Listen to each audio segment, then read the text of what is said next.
Welcome. How are you doing on strips and strings? I'm just really trucking on here on mine.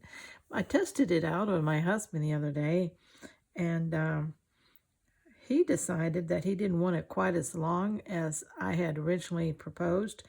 So I think I'll back off on one row across on that. But anyway, I will let you know the finished size when I get through, but I know I'm getting close. I'm thinking that maybe 3 more sides, 2 on the width and 1 more on the length may do it. So I'm getting a bunch of strips ready here to go. I pulled out some scraps, threads here that I want to use up. Doesn't matter what color I'm using here. These I've got finished. I just wanted you to see them. Let me bring you up a little so you can see some of the stitching and layout on these that might give you a little bit of inspiration. Several ladies said they have difficulty at this point of just putting these things together, collaging them, and so I hope that this helps just a little bit. There is no rhyme or reason. I just put stuff down if you've seen me do that in 1 or 2 of the other videos. And each of these are a little different length, and some are a little busier than others. It really doesn't matter. You just want to put scraps until they all blend together and look like one piece of fabric. Okay.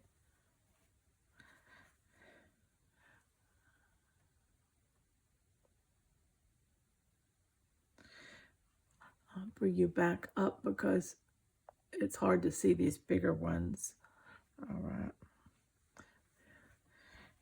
This is a long one that's I've completed the stitching on it.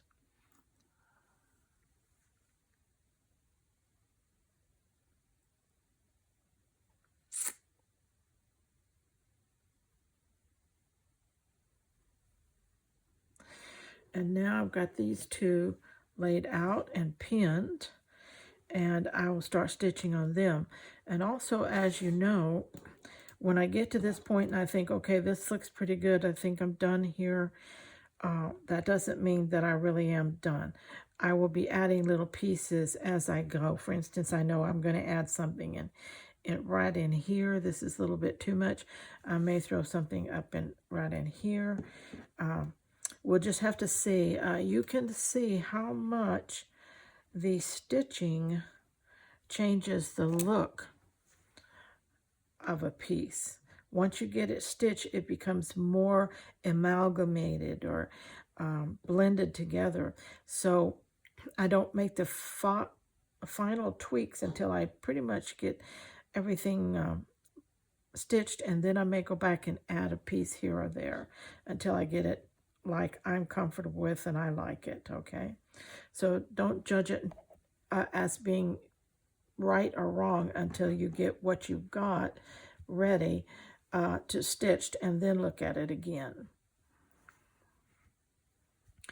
So let's get started here. Just thought we'd have some stitching time together as I'm working on this. I'm trying to use up these scraps I've got here. I'm going to start with some of this variegated loose thread right here.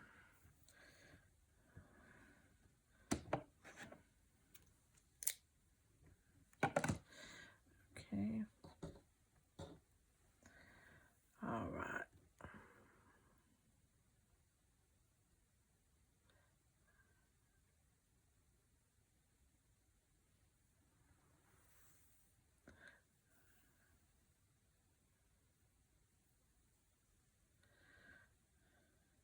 This is a good video for just if you're ready to work on yours, just to sit down and stitch along with me. If you've just got some stitching time, want some company, I'm here, and that's what I'm for. I'm pretty good company. I will let you get a word in edgewise sometimes.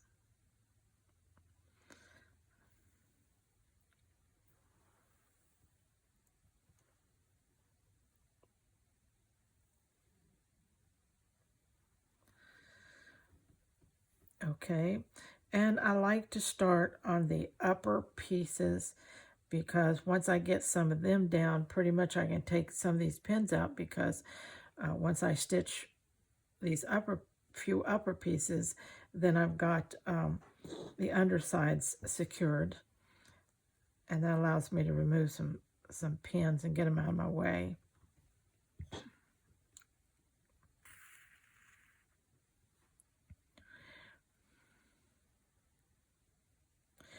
A running stitch or just a slip stitch, overcast stitch, whatever you want to call it, is pretty much what I use all the way. Occasionally changing it up to a kind of an alternate back stitch. I call it a back stitch, but I don't go all the way back most of the time when I'm doing it. So it ends up looking more like a running stitch just by look, but it is work like a back stitch. This is very fringy, so I'm going to do this little overcast just to tame some of those little frayed edges out there. I don't want them to go away. I like them. I want them for texture. That's why I tear most fabrics that I can tear if the piece is wide enough. I don't like tearing too thin of a piece because you do end up with some really pretty little strings, but they're so frayed that you know, you just really don't have much to sew to. And sometimes I have them like that, and I will couch that piece, that string, and that works pretty good. But I do tear to get frayed edges, so I don't like to stitch them all down. I just want to tame them so they can't fray more and they won't come out.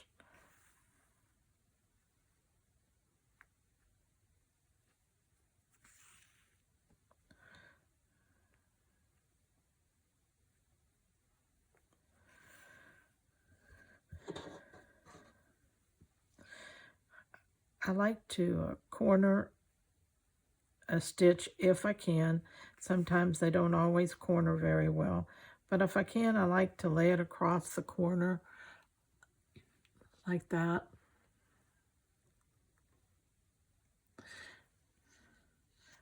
I think that really helps with the any additional fraying too.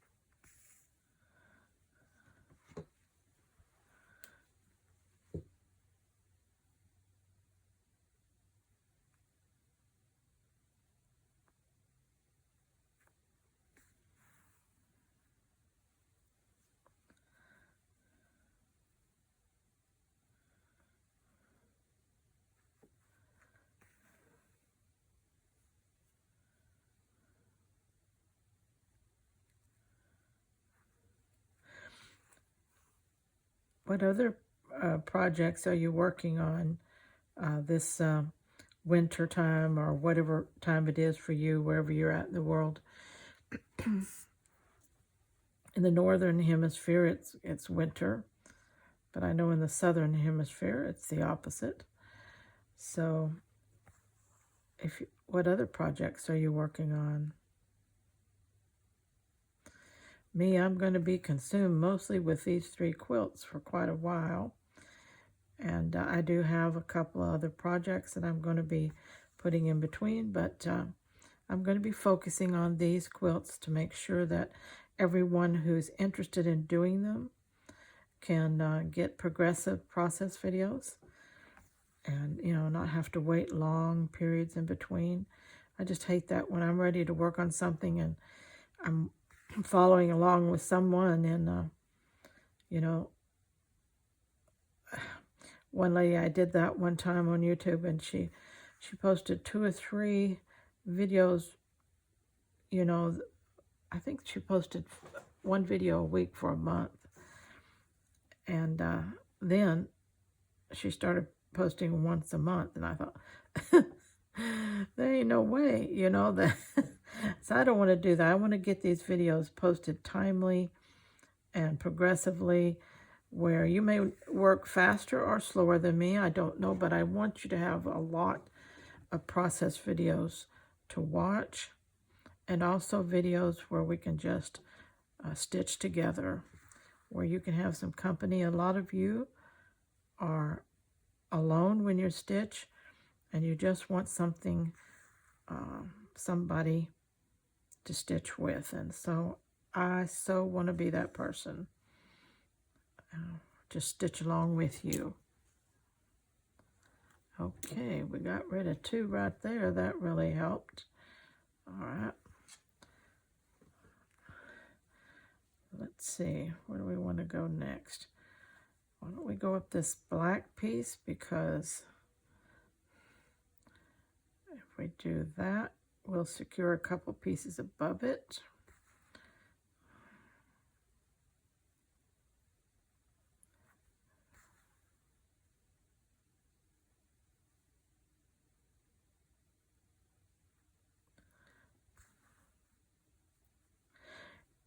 If you have embroidery thread that you haven't used, if you have colors that you deemed ugly and you just don't like to use them, this is a great project to use them on.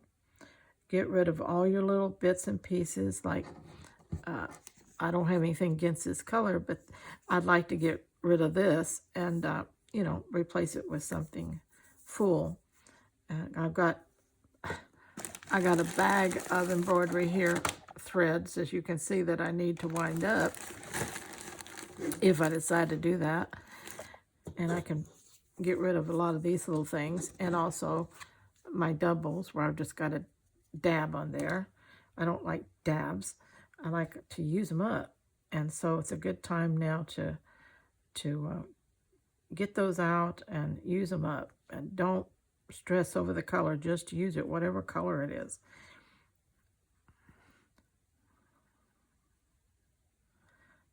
If you think it's ugly, it'll get pretty once it gets in all these different scrappy colors and shapes and everything. It'll look great.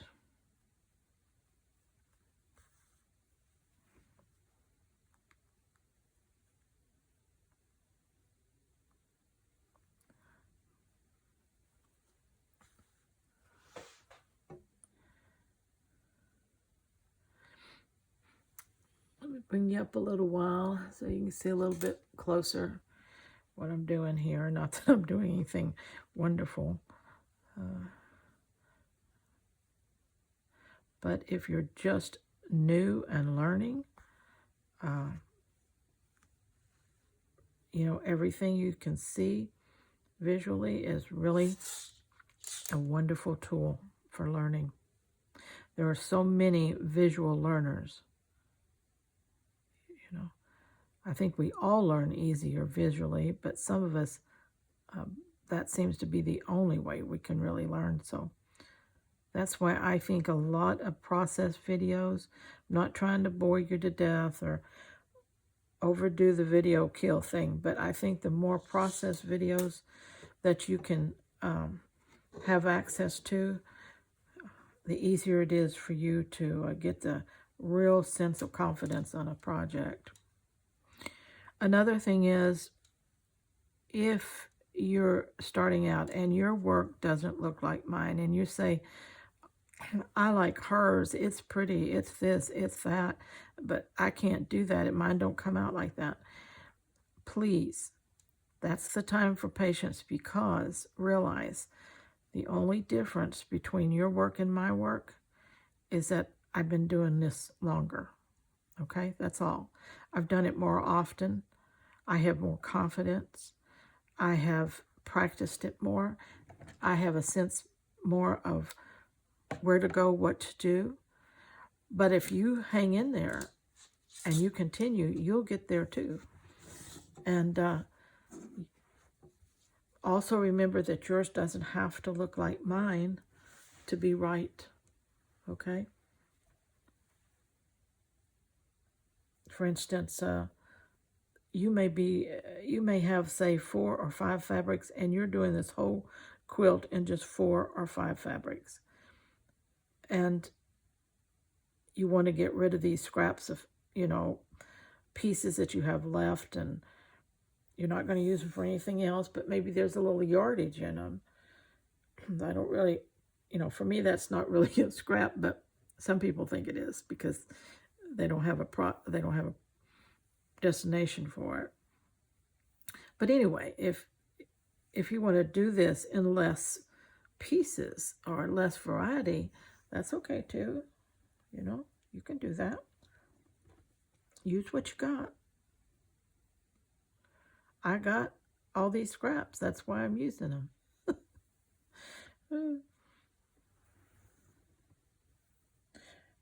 But mostly I just wanted to show that you could pick up a wad of scraps of all sizes and shapes, and you can make a quilt out of it.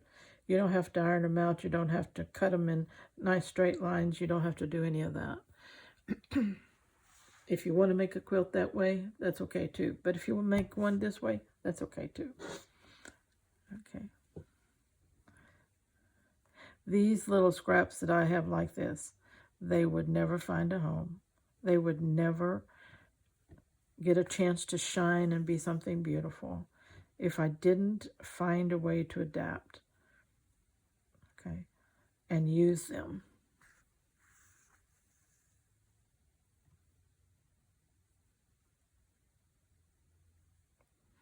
Get rid of that one. And that one. Well, we're getting to chunk pins right and left. That's really good. And we can even chunk this one down here. Ooh, makes it easier to work with these when you've got pins sticking everywhere.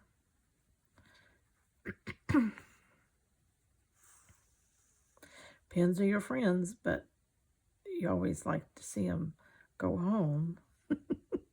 You don't want them living with you, do you?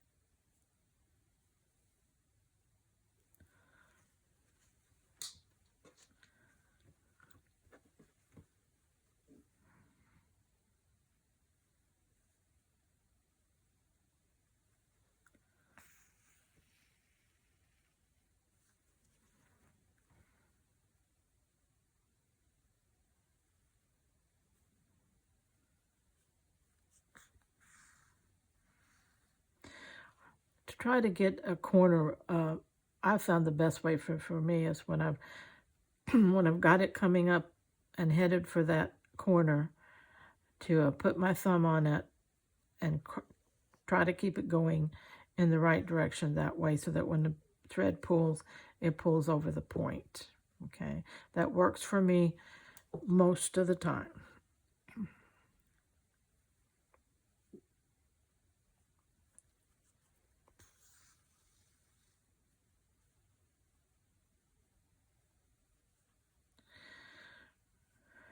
I hope you're finding that this method is freeing you from stress. It's freeing you from laws and rules. It's just letting you sew your little pieces together.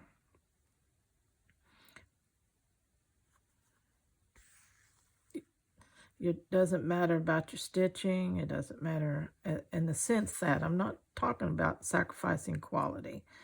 I'm talking about sacrificing the rule that says every one of my stitch hairs have to be the same length. I got a long one here and a short one here. To me, that's art. It's fun anyway. And you know what? They both do the same thing. They're holding these layers of fabric together. That's their job. And they're both doing the same thing. And because it's a scrappy quilt, they still are doing their job.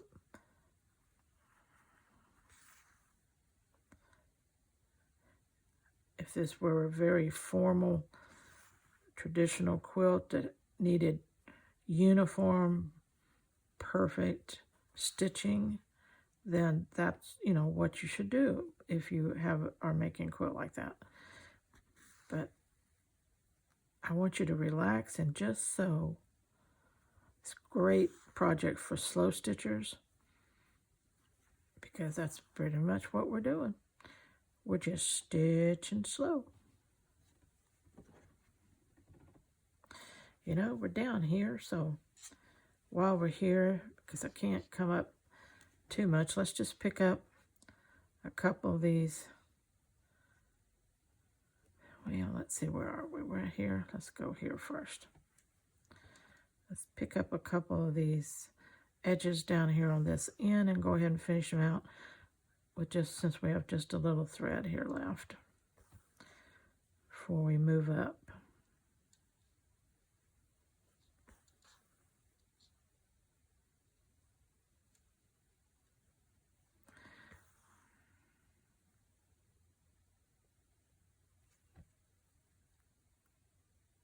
It's a pretty red on this variegated thread. It goes red to pink. It's a pretty red though.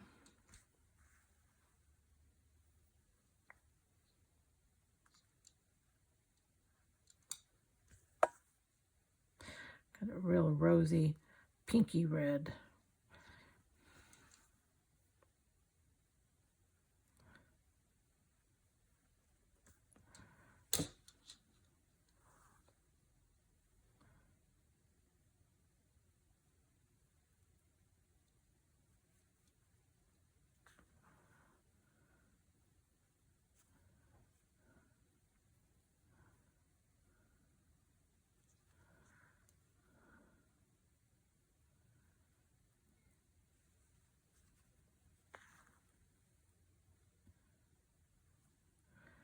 Let's see. Let's go.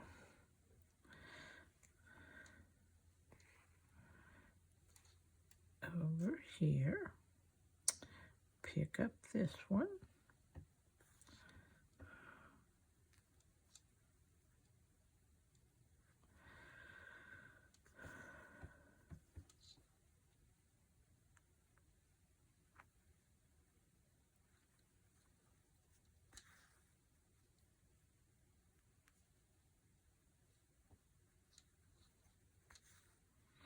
What's your favorite fruit to eat in the wintertime? I bought some pears, Bartlett pears and red pears, and boy, they have been good.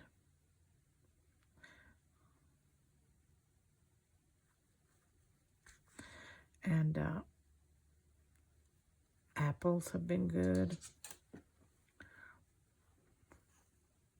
And we love what I call fried apples here, because I put them in a skillet with butter, brown sugar, and cinnamon and fry them down, cook them down.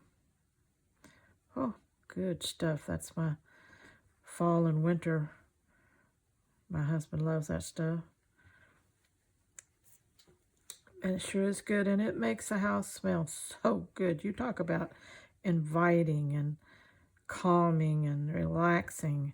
You put something on the stove that has cinnamon, cloves, just those, pumpkin pie, apple pie spices. It smells so good, and it just makes you happy. It's aromatherapy.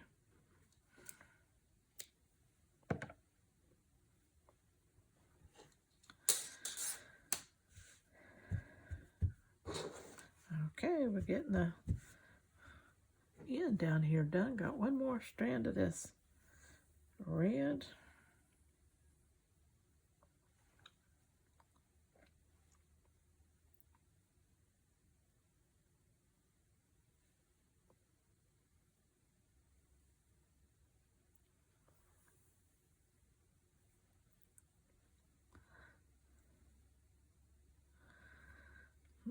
Where was I? Here I was.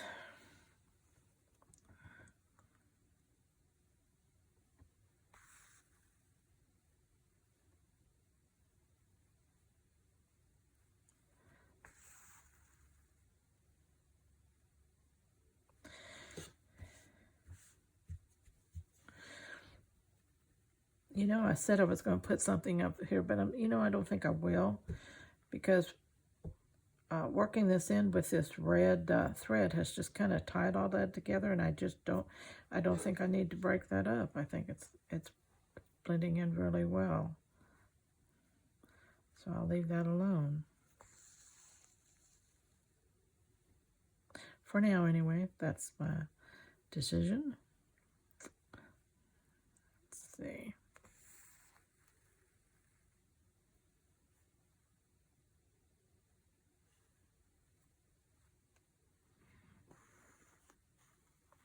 Who are some of your favorite stitchers or creators here on YouTube?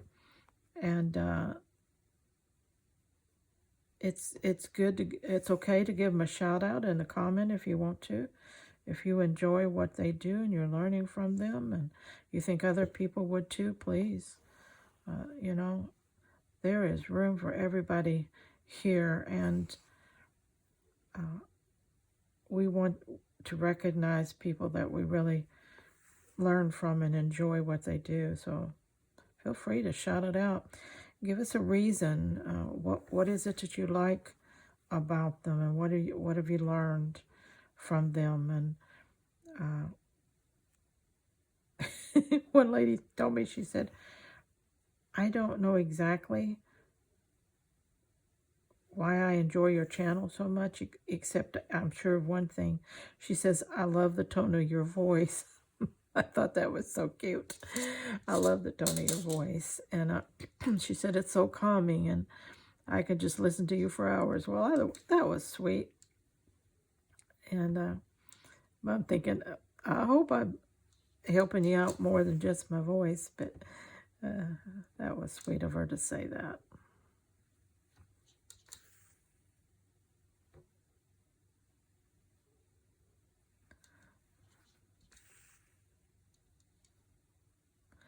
I think most artisans here on YouTube, they just want to share their love of their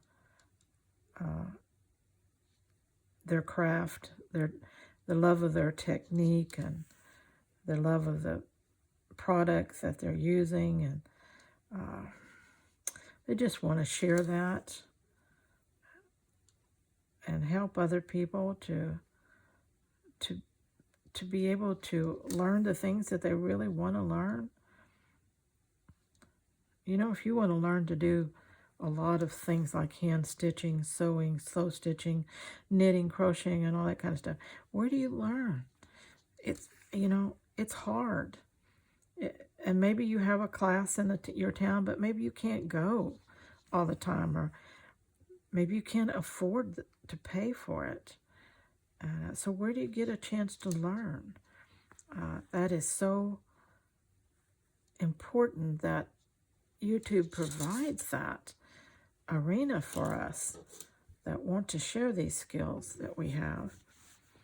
And it's free for y'all to be able to just come visit, spend a little time, and learn something, and take away what you can use and leave what you don't.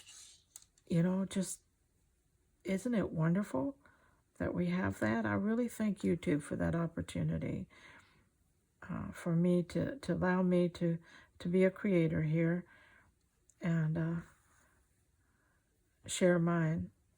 So let us know, who you like.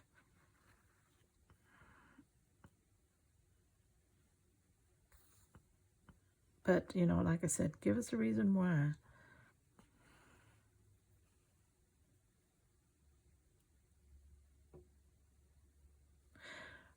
Some of the creators I enjoy the most are the ones that, to me, are most natural.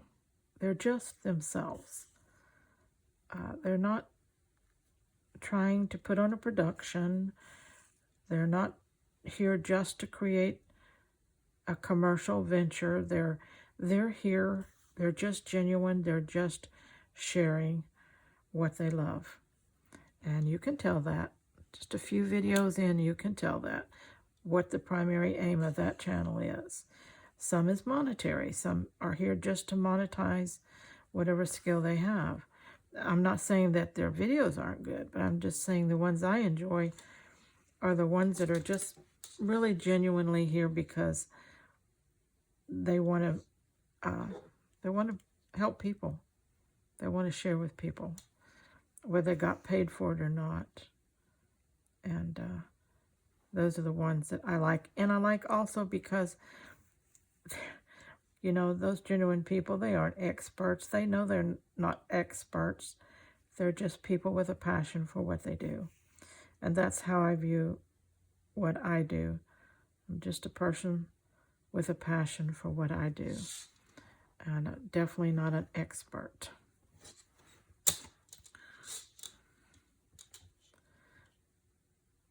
But can I create beautiful things? Yes, I can. I've done it for years. And so can you. So can anyone who wants to put a little time and effort into doing it. It takes a lot of hours to sit and stitch a project like a quilt. Can anybody do it? You bet. Anybody can do it if they find a method that makes sense for them, that's usable with the resources that they have, and fits their skill level. They can certainly do it.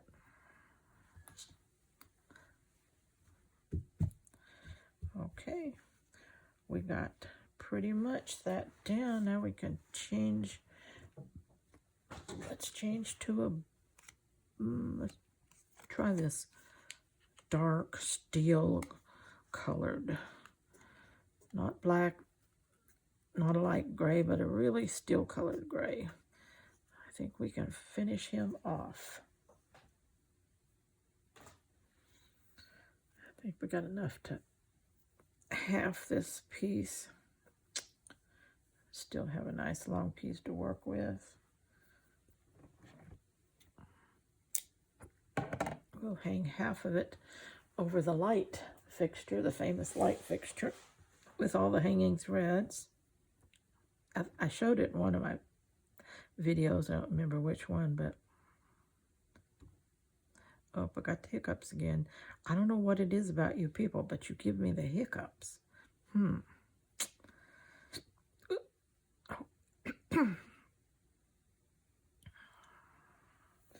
It's really funny. I never get hiccups except when I'm trying to make a video.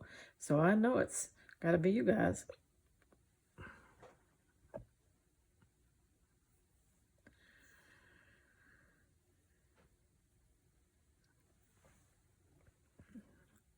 Okay. Straighten out. Not too long, but long enough to work with.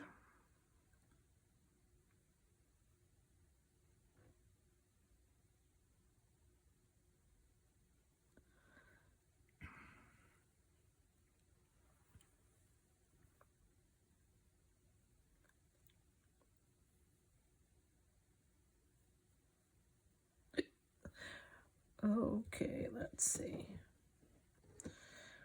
Where should I start? I think I will start. If I catch this one, I can take out some threads. I mean pins. I don't want to take out any threads. Work too hard to get them in. If I can get my needle in without jabbing myself with these hiccups.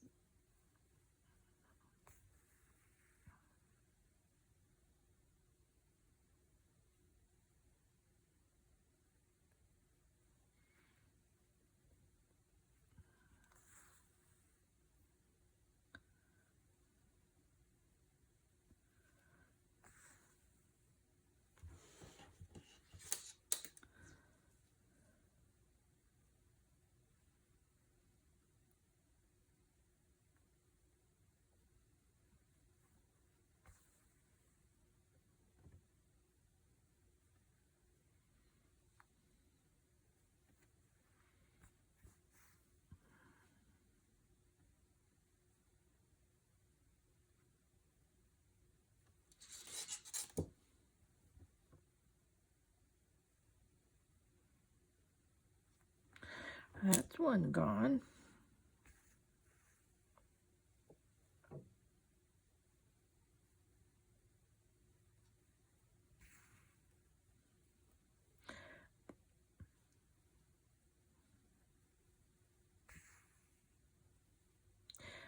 One thing about scrappy quilts too is that you can incorporate a lot of vintage and new fabrics together that you just have scraps of.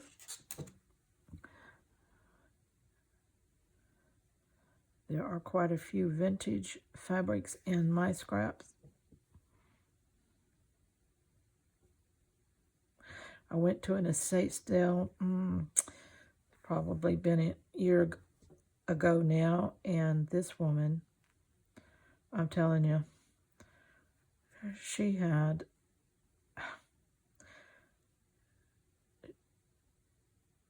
I can't even explain how much fabric she had.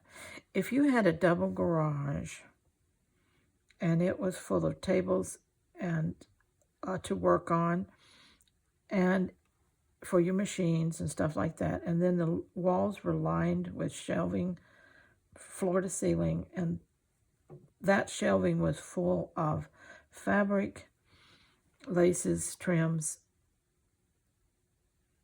You can imagine how many fabrics she had. She had bolts, fabric on bolts, bolts and bolts. And then she had flat fold fabrics, shelves of flat fold fabrics. She made, she custom sewed, I believe, like, it wasn't all home decor things, but a lot of it was. In a sense that she would make pillows and curtains and duvet covers and all those kind of things. Plus, she made quilts. Anyway, she had so much fabric. But the thing was, when I got there, it was a three-day estate sale, and I got there on the last day, which wasn't the best of timing, but so much of it was gone. I saw a picture of it online before this room. That's how I know how much stuff she had. Well, when I got there, there was still a lot of fabric. And as I started going through it, it's mostly flat folds and remnant pieces. And I started going through it, I realized this is all mostly vintage. That's why people didn't want it, because, you know, it was vintage. They really didn't know what to do with it. And so I had a chance to pick up a lot of vintage fabric. And so that has given me a lot of fabric to tear up and cut into, and it was just really, and she kept it really nice. It was, another thing was her fabric was covered on her shelves so that dust didn't settle on them. I thought that was really unique. How many of us take the time to do that? And anyway, it was fun experience, and some people I know are going to gasp when I say I cut up and shredded up, tore up all this vintage fabric. But hey, I like scraps, and that's what I wanted out of them.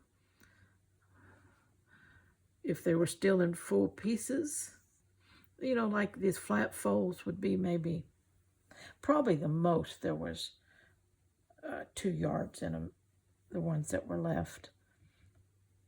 And a lot of them were under a yard. So it's more like flat fold remnants. And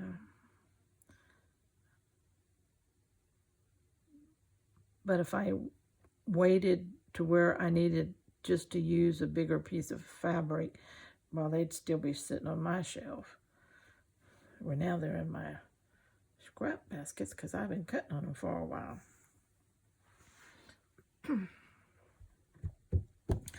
Okay, where did I leave off and what am I doing? Right there.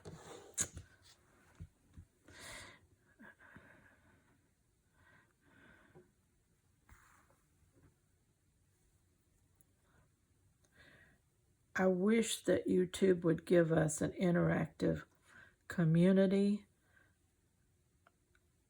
tab, community page situation where you guys can not only leave a comment, but you could post your photos and little video clips and things like that, where we could all visit together in the community area.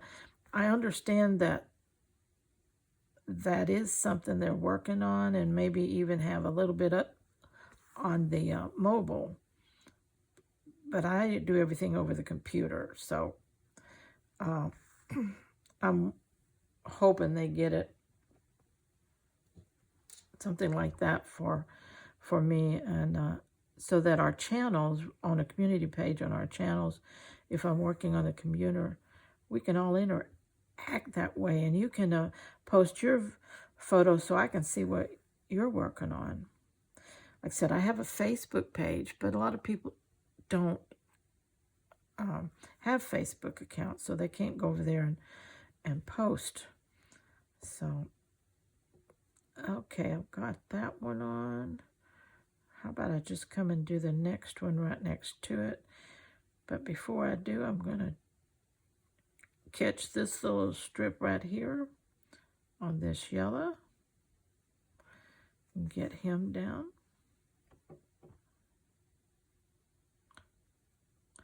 And anyway, make our channels more interactive, so that, because you get to see all my stuff, but I don't get to see your stuff. And I would love to do that.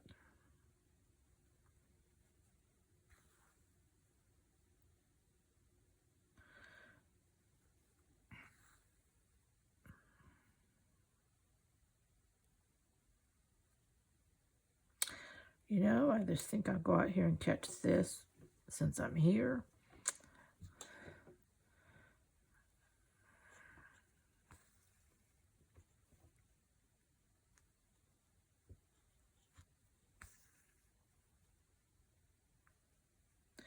And if you got some with weird little shapes, keep your weird little shapes.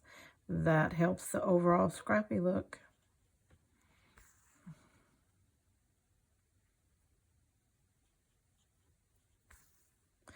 Scrappy to me is use what you got.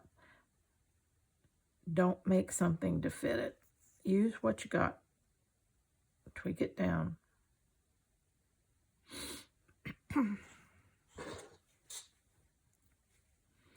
In other words, don't cut that straight. No reason to. Use it like it is.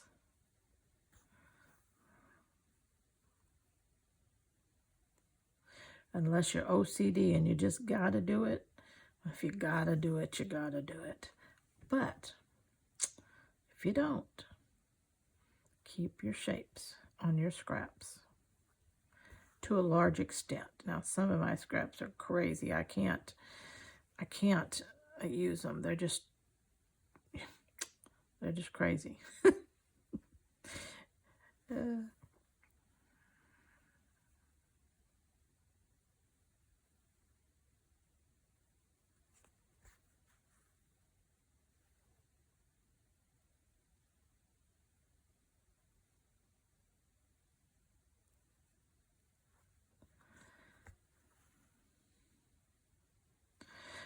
If you're working this quilt with me, have you looked at the other two that we're doing? Which one is your favorite?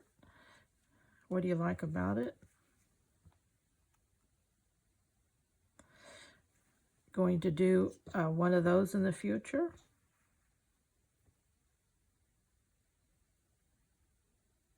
I'm having a blast doing 3 quilts at once. It's kind of challenging, but it's fun. I have a lot of stitching time, however, so it's not frustrating to me because I can get somewhere because I don't work and I'm home and I have a lot of stitching time. So if you don't have a lot of stitching time, one project at a time is plenty.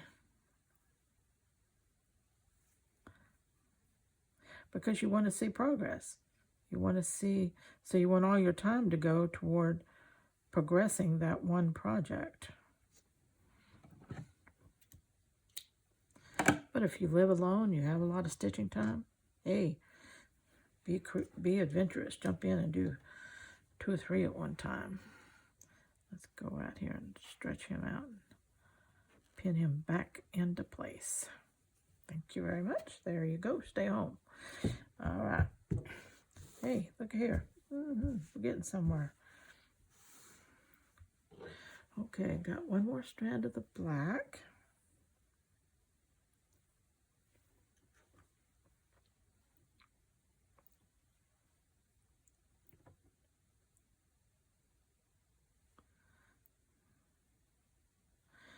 All right. I'm going to take a little break and go get a snack. Check on it, what's going on around the house, and I'll be back in a little while.